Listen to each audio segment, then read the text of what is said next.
네, 안녕하십니까. 박정섭 강사입니다. 네, 공기업 시험 대비 행정학 과목의 문제풀이 강좌를 시작하겠습니다. 교재는요, 제가 편집을 한 방에 끝내는 행정학, 이페스 코리아에서 출판한 이 책을 가지고 하는데요. 여기 상당히 문제수가 많이 있습니다. 이 정도면은 여러분 충분히 연습을 해서 고득점을 할 수 있으리라고 보고요. 이 주어진 시간 한 약 20시간 정도 마련을 했는데 모든 문제를 다 풀 수는 없죠. 그래서 이렇게 하겠습니다. 이 교재는요, 기출문제 파트하고 그리고 예상문제 파트로 이루어져 있습니다. 근데 이 기출문제 파트만 해도 또 굉장히 많은 숫자의 문제가 있거든요. 그래서 시간 계산을 해보니까 홀수 번호를 쭉 풀어나가면 어느 정도 맞지 않을까 생각을 합니다. 그리고 또 남는 시간이 있으면 또 중요한 문제를 골라서 할 것이고요. 일단 이런 계획하에 진행을 하겠습니다. 이렇게 해도 되는 것이 이 문제집이라는 것은 문제집은 여기 이제 많은 문제들이 이렇게 있는데요.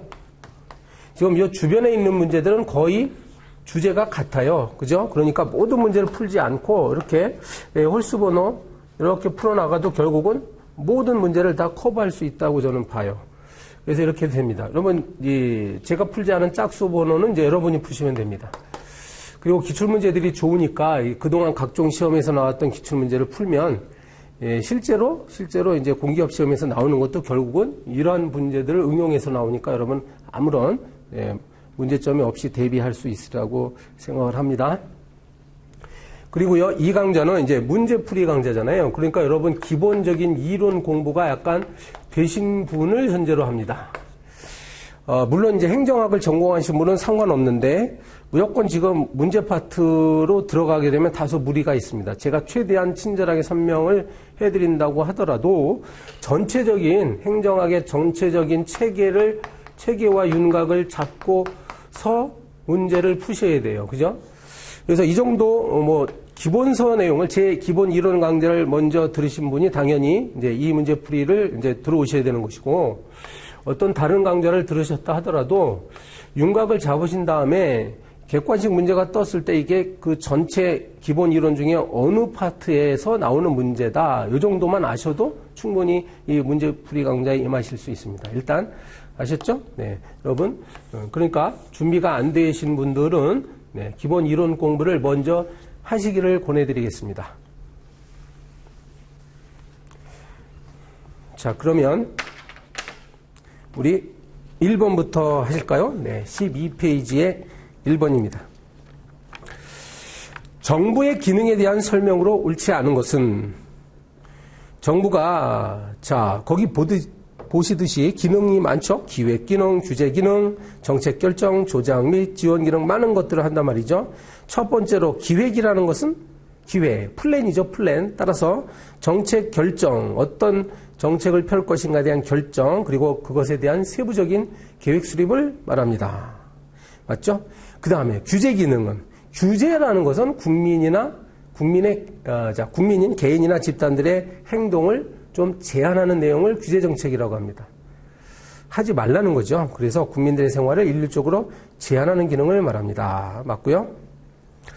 정부 기능상, 지금 정책 결정과 정책 집행 위주의 부처로 나눌 수 있다. 정부 부처가 현재 18개가 있는데, 가령 이제 그 기획재정부 같은 경우는 정책 결정 파트라고 할 수 있어요. 기획부서죠. 그러면 나머지 해양수산부, 국토교통부, 문화관광부 등등등등, 이런 것들은 정책 집행 위주의 부처 아니냐.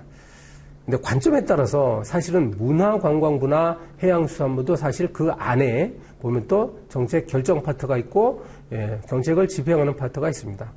근데 이런 지문은 맞는 것으로 해야 돼요. 그죠? 관점에 따라서 이제 정부 부처 단위로 봤을 때 또 이렇게 나눌 수도 있다고 한 거니까 맞습니다.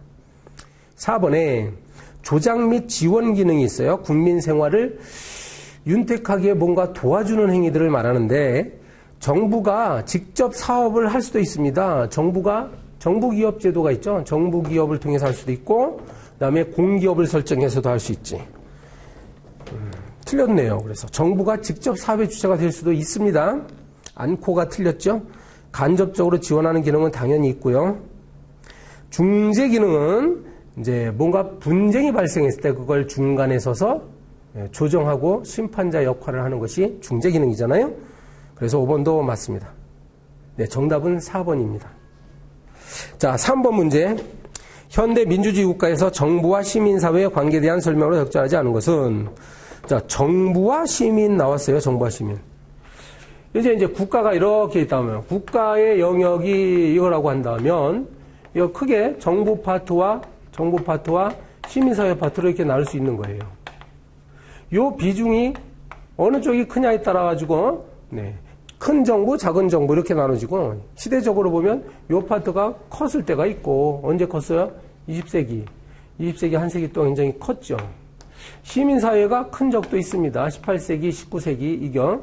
그 다음에 20세기 후반기에 와가지고, 정부가 가능한 한 시민사회에 개입하지 않겠다라는 그런 신자유주의 물결에 따라서는 약간 정부 부분이 이제 축소되어가는 그런 현상이 있습니다. 자, 무슨 문제일까요? 볼까요? 3번의 1번. 시민사회의 역량이 커지면서 정부 중심의 통치에서 거버넌스가 요즘 유행하죠. 거버넌스는 협치라고 해석이 되고 정부와 시민사회 그리고 시장이 서로 협력을 통해서 공공서비스를 생산하는 것을 거버넌스라고 합니다. 그럼 맞죠? 2번. 정부 주도의 성장 과정에서 우리나라로 말하면 1960년대, 70년대, 80년대 이때 정부가 경제개발을 주도했습니다. 그러다 보니까 각종 사회적 희생이 따랐죠. 복지, 의료, 문화 이런 부분이 이제 축소되었는데 그런 부작용을 완화하는 방안으로 우리나라도 이제 80년대부터 시민사회의 역량이 커지기 시작해요. 각종 시민단체들이 막 등장을 합니다. 정부 정책에 시민사회가 관심을 갖기 시작해요. 그거 맞고.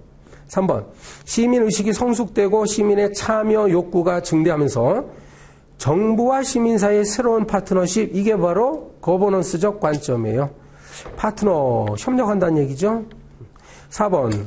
시민사회에 발생하는 이해관계자 간의 다양한 갈등을 해결하기 위해서 심판자로서의 정부 역할이 강화되고 있느냐. 네. 어렵습니다. 네. 3번에 4번이 좀 까다로운데요. 네. 3번 문제 4번. 저건 여기서 핵심 단어는 심판자야, 심판자. 심판이 뭐죠? 네. 축구 시합할 때 호루라기 들고 다니는 그분 아니야? 이제 반칙하는 사람이 있나? 이렇게 감시하고 있다가 유반자 있으면 호루라기 불죠. 심판의 역할. 과연 정부는 오늘날의 심판의 역할에 머물러야 될까요? 그게 아니라 오늘날에는 심판자의 역할이 아니라 적극적인 중재자도 돼야 되고 분쟁을 중재하는 중재자가 되고 적극적으로 뭔가를 조성하는 조성자가 돼야 돼요. 그렇죠? 이 심판의 개념은 좀 소극적 개념이라고 볼 수 있어요. 그렇죠? 적극적인 행동은 아니죠. 그냥 판단하는 사람일 뿐이죠. 심판자는. 적극적으로 뭔가 조성을 하는 자다. 그죠? 사회, 시민사회를 바람직한 방향으로 만들어가는 자가 되어야 된다. 이렇게 얘기죠. 이 객관식 문제니까 가장 어울리지 않는 걸 찾아야 되는 겁니다. 그래서 4번이 좀 이상합니다. 단어가 심판자. 자, 5번 문제 볼까요? 행정 서비스와 관련된 설명이다. 옳은 것은 행정 서비스 중 민원 행정은 전달 행정이며 정치적 관심의 영역이냐. 네. 요게 기출문제로 나왔을 때 상당히 어려웠었어요. 정치적 관심의 영역이란 말은 일단 맞습니다. 왜냐하면 정치적. 자, 지방자치단체장이나 지역구 국회의원은 민원에 굉장히 민감해요. 자기 지역구에서, 자기 또는 관할구역에서 큰 민원 사건이 발생하면 자기들의 표가 떨어지잖아요. 네, 그래서 정치적 관심의 영역이다. 맞아요.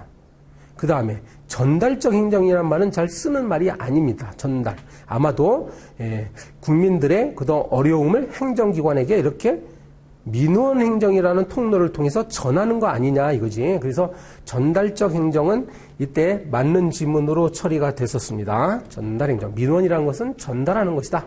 주민들의 의사를 행정기관에 전달한다는 의미에서 맞는 지문이었어요. 기억. 니은.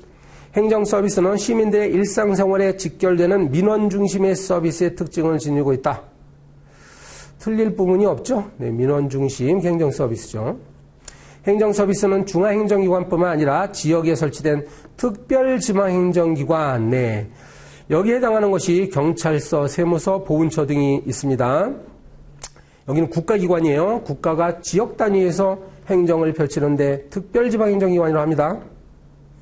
맞죠? 그 다음에 지방자치단체도 당연히 행정서비스 제공하니까 맞고. 리을. 행정서비스 품질에 대해서 시민평가제가 있다. 이거지.